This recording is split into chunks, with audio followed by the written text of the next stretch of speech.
broken hearts, disappointment, unforeseen dreams, regret, and hopelessness. At one time or another, we're all faced with the hardships of life. In those times of fear, uncertainty, and doubt, it's easy to give up and give in. The beauty of life is that it's filled with second chances. Whatever your circumstance may be, you are not defined by your circumstance. Regardless of your circumstance, you still can triumph. You still can love and be loved. You still can succeed, and you still can be a blessing to someone in the midst of your storm. On today's show, we're going to share stories of hope and encouragement. I'm your host, Saran Almond, and this is New Beginnings on What Would She Do?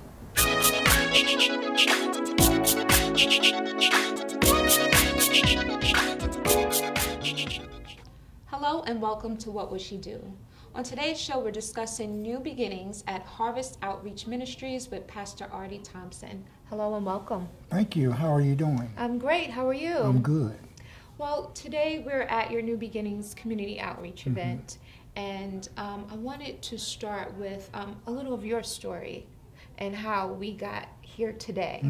So if you would please share with us what your journey was that got you here today. Well, my journey, my turning point in my life was I was a member of a notorious gang in Philadelphia.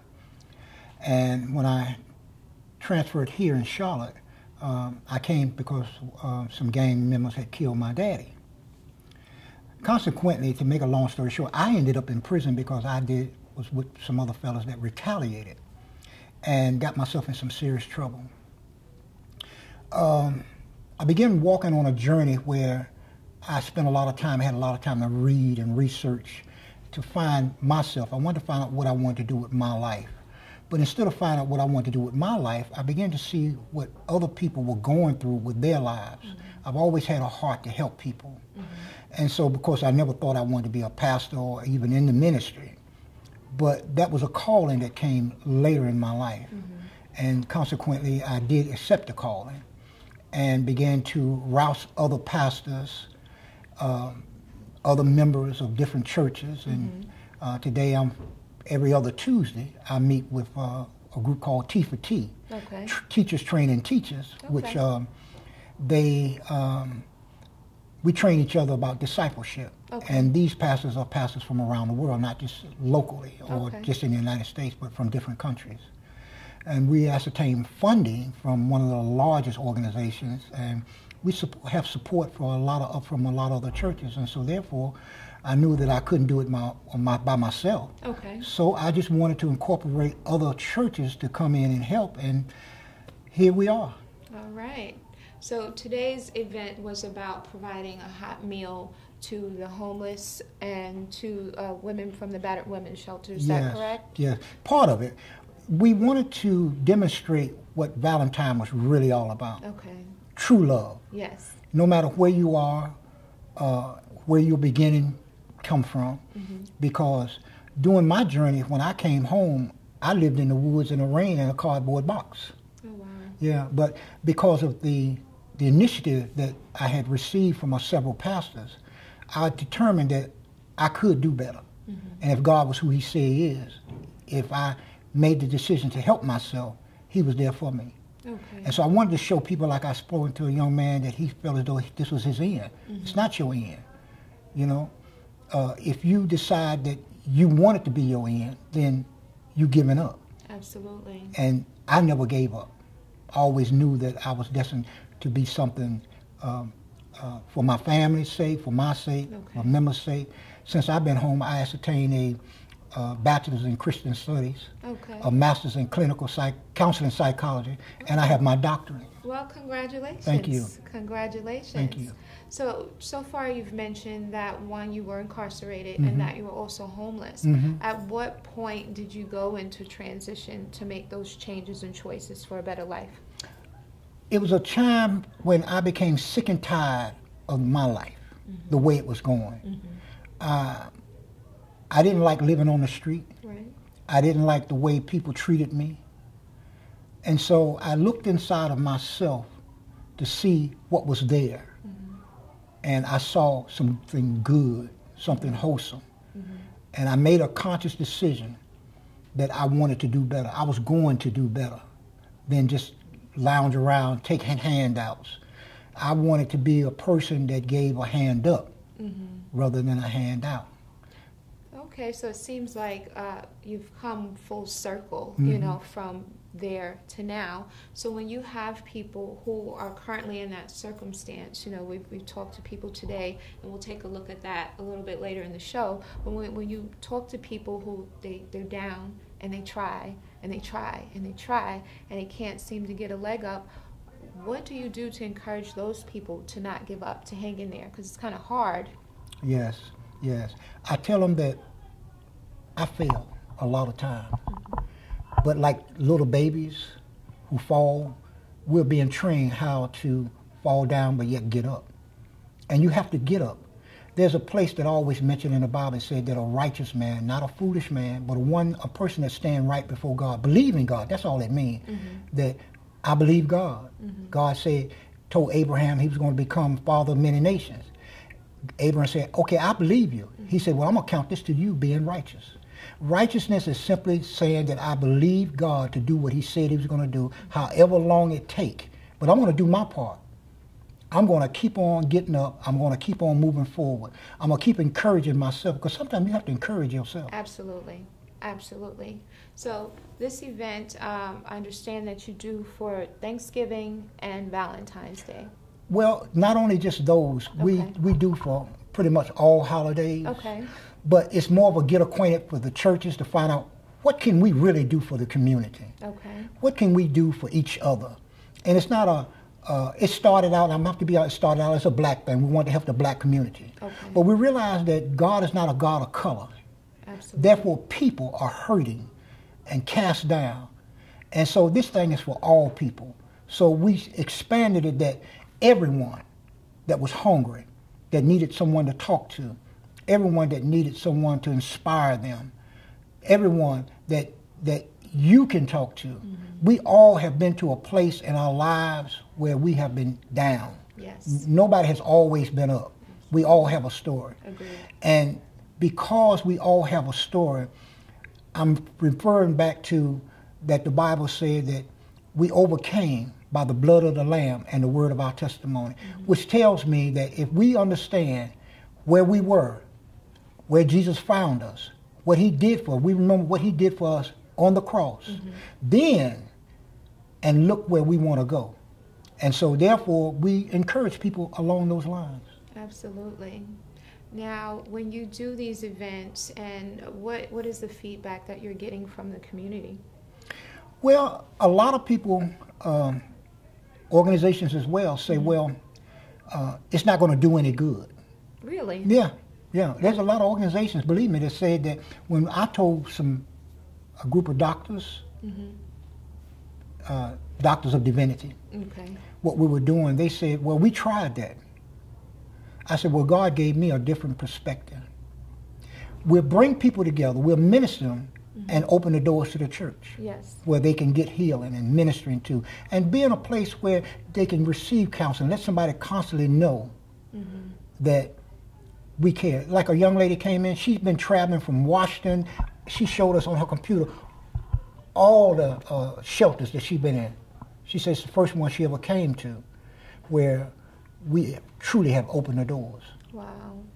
Now, so in addition to providing hot meals to the community, what other outreach programs have you worked on or in the process of working on? Well, we have a program that we'll hopefully in the next several months implement. I retired as a surgical tech anesthetist, so I know that Mercy and Carolina Medical have programs. Okay. Mercy has a X-ray technician school. I mean surgical tech, surgical tech. Presbyterian has an X-ray technician. Okay. Their program runs about $3,500, about 3.5. It runs $3,500. $500. Okay. Well, what we want to do is find someone that that's in school, that has graduated from school, or even in the street that want to be, further their education, that has a GED or a high school diploma. Okay. And we want to bring them and put them in this class Well, I decided the best way to do is to talk to the people over at the Charlotte Area Fund, because they are set up where they can do screening. Okay. All the agencies, just about all the agencies that are in Charlotte that help people, started from that agency. Awesome. Yeah, they started it. Awesome. Social service even started from that agency. Okay. All these home shelters. So your goal is to help people enroll in those in their programs? schools and take care of their books, the clothing, Classes. the pencil and paper, everything they need to go through that class. That's awesome. And by being a former medical student myself, I contacted several companies where we can get uniforms at a very low price, new uniforms, Yes. and provide the uniforms, provide the books, provide everything that they need. And hopefully that they will graduate. Right. Once they graduate, then we can show that we have a track record. And then you can help those same individuals find employment. Exactly. Well, the trick is getting Carolina Medical and Mercy Hospital to sign a contract that if these people graduate, these students graduate to their satisfaction, they would give them a job after their graduation. Understood. Well, we did speak to some people at this event, actually, who did express that they were in need of employment and things of that nature. So we're going to take a look at those videos, and we're going to come right back.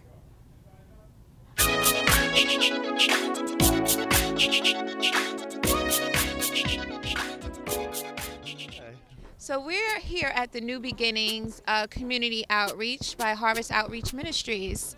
How'd you hear about this event? Well, actually, I was walking down the street, and a friend of mine told me about what y'all were doing out here. Well, actually, I was just walking by, and these women were down there, invited me up here. Somebody told me it was a church over there giving out food, so I said, let me go out there and check it out. And it's a blessing that I came by. Do you feel like these events, these outreach events, help the community, help uplift the community?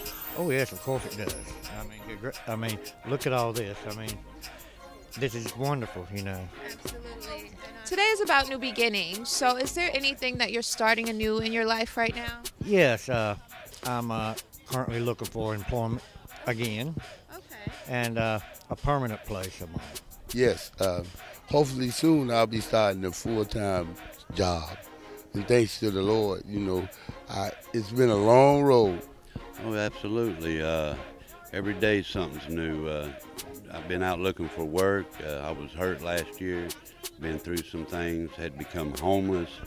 But I know by putting one foot in front of the other and keep going forward and keeping a good attitude, things will change. I've had experience with that. So, you know, just got to keep your head up and keep moving. When you are starting a new journey like that, are there any fears or concerns that you have?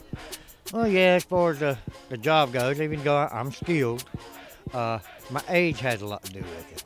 Yeah. You know, companies don't seem to want to hire a 54-year-old man. Understood. You know, so it's kind of hard for me to, you know, I mean, even though I'm out there every day.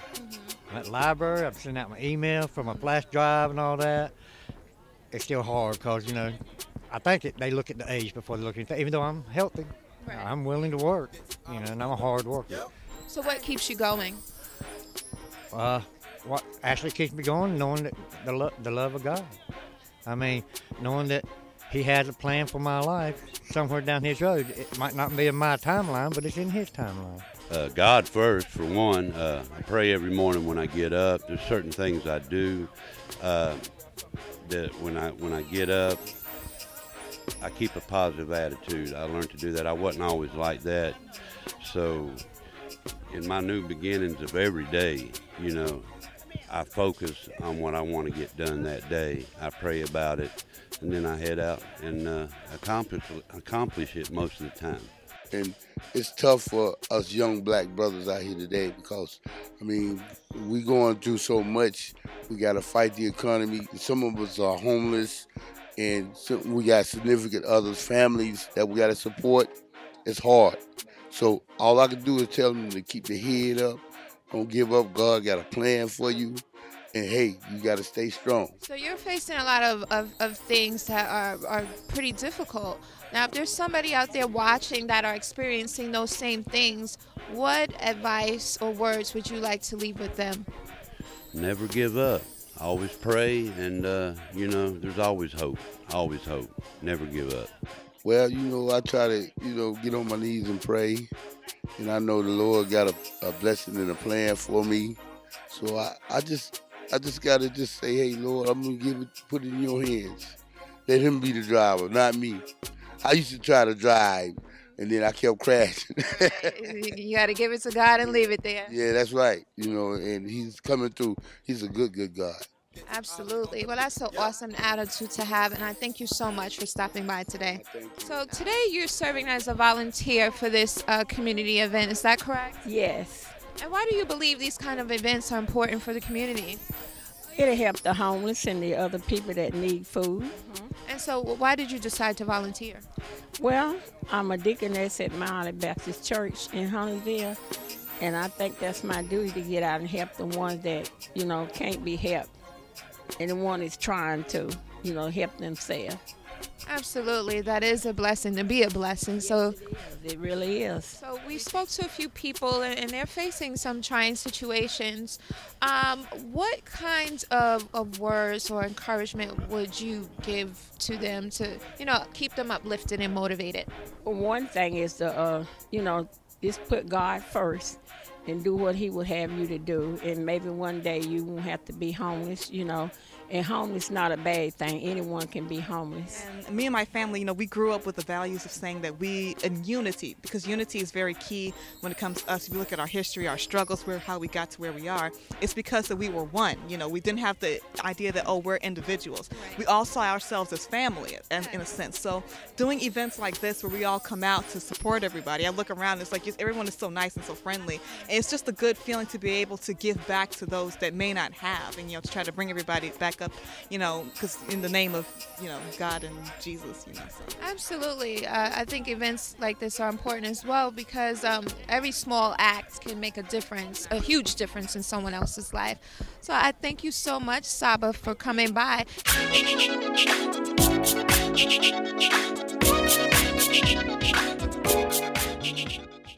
So what do you think about these videos when you hear people saying they're in such need, that it's hard to find employment, that they're homeless, and they're still as positive as they are, and their faith is still so strong? How does that make you feel, especially being a pastor? Well, first of all, I believe that there are plenty of jobs. Okay. It's just that you may not want the kind of job that's provided for you. Okay, agreed.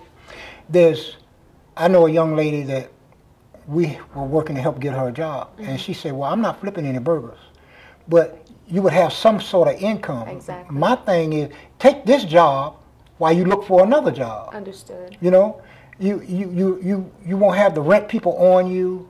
You don't have to be out here like that. Right. So take a job. Go to the temp service. When I started, I walked almost all the way across town. I had to be there at 5 o'clock in the morning. Wasn't no buses running. Right. To take some job that I would have finance in my pocket, right, that I could build some kind of self-esteem in myself and go forward. Yes. We have access. I look at my email, and on my email, like 1,000 jobs people send to my email. Okay. Just all kinds of jobs. So what would you say to those people who are having a difficult time? These people are saying, I go out every single day, and they feel like they're being discriminated against due to age, or maybe because of the way they look. You know, it's hard to get around some of those things. Mm-hmm. So what I believe that in a lot of cases, truly, they are being discriminated against. Okay. One, you have to have an address. Okay. Okay, you have to have an address. Mm-hmm. But I did learn that the shelter, both men and women have, they've kind of changed that. You can use the shelter's address. Oh, that's awesome. And a lot of the men that claim they have nothing get large food stamps. Okay. They get checks. Well, you can't pay your rent with a food stamp. No, but you can, the checks that they get. Okay, understood. They changed next door, they changed the shelter there, mm-hmm, where you have to have some income coming in. You just can't stay there. Oh. Yeah, and they moved they moved the other ones down to Statesville Road. There's a men's shelter there. But everyone that's staying next door, them almost 300 some men, all of them have income. Really? Yes, every one of them. So you believe that they're in a shelter by choice? Well, according to the analysts that I've talked to, and even those that I've sent out, there are a lot of people that we've hindered. You get a person into the habit of standing around, getting a check, not wanting to do anything, they're comfortable with that. Understood. And so this was one of the reasons they broke that little cycle up over there. Well, sometimes the system doesn't really, it's not really there building you up. Sometimes it causes you to be dependent. That's right. Because as soon as you get a little leg up, then they snatch everything away and then you have to start all over. So it's kind of hard trying to balance, you know, do I keep this or do I go without and go through that? So I guess I can kind of understand that. But I'm also a firm believer in that whatever you've gone through, whatever your journey in life has been, is to prepare you for your greater purpose. Is that something that rings true for you as well? Yes. There is a principle that I find myself often looking at. Okay. And it's this. I found that whether if it's disability, Medicaid or whatever, you are, no matter how much money they're giving you, if it's not $30,000 a month or something like that, you can work some. You can make, in other words, you can make more money. Well, you can't make more than the amount that they allow, then they take it back. But you can make an additional $500. Well, I think the problem sometimes comes in when that extra $500 is still not enough for you to be independent. You know what I'm saying? To take care of all of your needs. So I'm bringing this up to say that, you know, there are a lot of people going through a lot of difficult times, and events like this help them feel motivated, help them feel encouraged and uplifted to keep going. You know, sometimes, you know, you need someone to say a kind thing to you or to do a kind gesture like you've done today. And I think that's really important for the community. But for you as a community leader, what goals and plans do you have outside of helping the people through medical phlebotomy school and things of that nature? What, as a church community, are you doing to continue to lead the community and push them in a forward direction? I talked with some people that visit us today, and they had suggested that they know some buildings that's empty. They have been empty for a while. And so what we're now I'm going to put a team together to find out who owns those buildings, what's happening with those buildings, and see if we can find a way to get hold of those buildings, at least start with one. They also told me they knew agencies that would give us all the equipment. And well, what would you do with the buildings? Well, a lot of people need a place to stay, and not just the average transit place. Like yourself, I believe in unconditional faith when it comes to God. And I have, for a time, have been believing God for a certain amount of money. And I really believe it's going to happen. What I would like to do is build or establish apartments for single family as well as family, and put them in there and furnish these apartments and put it in such a way where, one, we can help these families get jobs, at least the man of the house. A lot of time these agencies will say, well, we can put the woman and the children, but the dad has to go somewhere else. That's destroying the family. God is not in that. So why not fix it so where you bring the dad in and say, listen, let's get this job for you. Okay, we got your furniture, we got your food, we got your clothes. Is this forever or in a certain period of time? Certain period of time. Absolutely.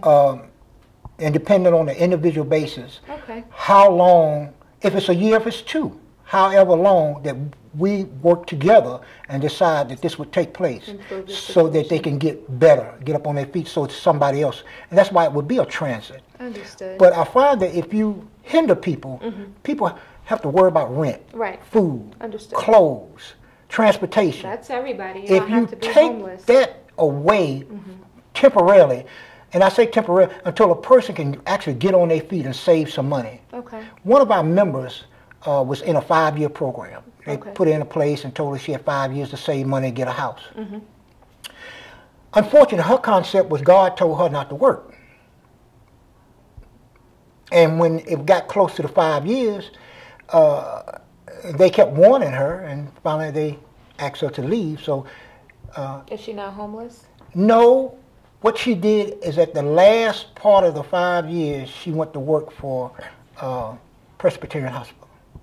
So she has a job. Okay. And she's doing okay. Okay. And she's doing okay. So for people like her in those situations, I want you to close with a word of inspiration and encouragement.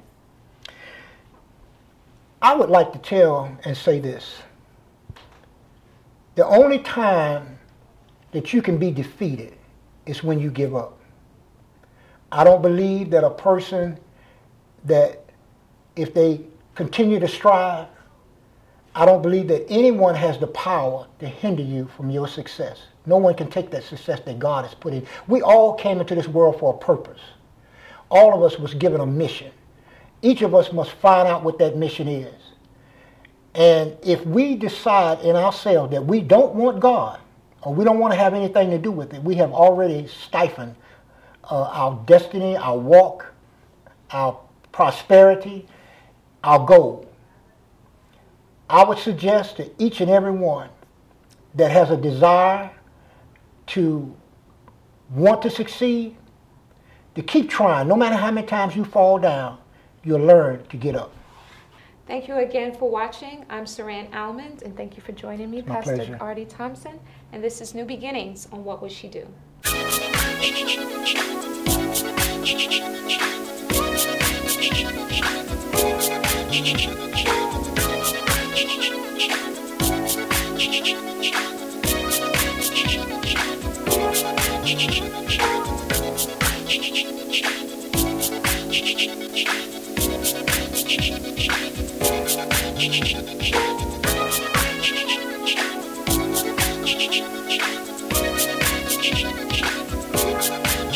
This is a blessing that God is helping out the community the way we do. The community come together to help others that's more unfortunate than others. You know, everybody has a story about things that they go through in life. And you can see out here, these people come out here and everybody's seemingly working on one accord. It's said that one day can change everything. What about one smile, one kind word, one kind act, or any expression of love for thy neighbor? Sometimes a small gesture can make a huge difference in the life of a person starting a new path. A new beginning doesn't mean that you failed or done wrong. It may just be a new way of thinking, a new way of being, or that you're moving in a new and different direction. Whatever the reason may be for you starting anew, the key is that you are taking action and that you're taking control of your life. Peace and blessings to you all on your journey. For more information about Harvest Outreach Ministry, please visit my website at www.whatwouldshedothe.show.com. Follow the show on Twitter at WWSD_the show. I'm your host, Saran Almond, and this has been New Beginnings on What Would She Do?